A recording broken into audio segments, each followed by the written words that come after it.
Selon vous, quels sont les deux inconvénients et les deux avantages du semis d'orge sur couvert de luzerne?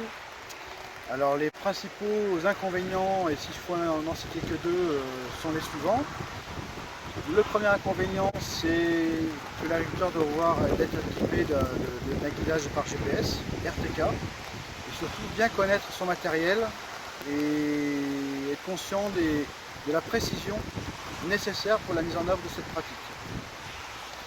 Le deuxième inconvénient, c'est d'être en mesure d'anticiper longtemps à l'avance, parce que lorsqu'on sème son couvert, qu'on le fait durer pendant plusieurs années, eh bien, il faut être capable de revenir au même endroit, être capable de savoir comment on va mettre en pratique les différentes techniques avant même de mettre en place cette pratique.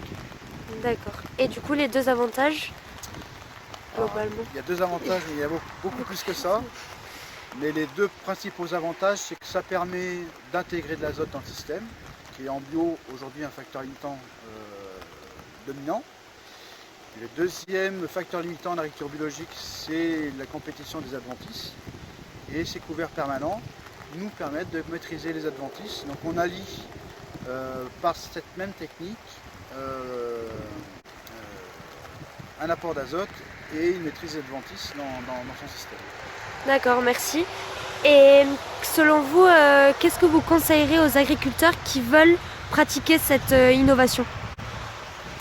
Alors c'est pas de se précipiter, c'est d'anticiper, de bien maîtriser tout l'itinéraire technique avant même de commencer, parce que mettre en place cette pratique en se disant je verrai bien comment je vais faire, c'est le meilleur moyen de se planter.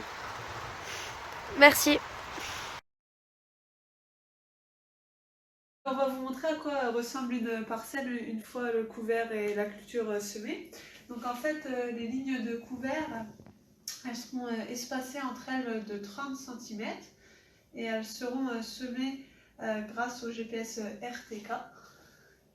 Voilà, elles seront toutes de 30 cm entre elles. Et après, on va semer la culture à l'automne entre les lignes de couvert, ici. Donc elles seront espacées, les lignes de culture, entre elles de 30 cm. Et elles seront de 15 cm entre le couvert et la culture. Et on va ressemer également avec le GPS RTK. En fait, on va se placer au milieu et c'est lui après qui va nous guider.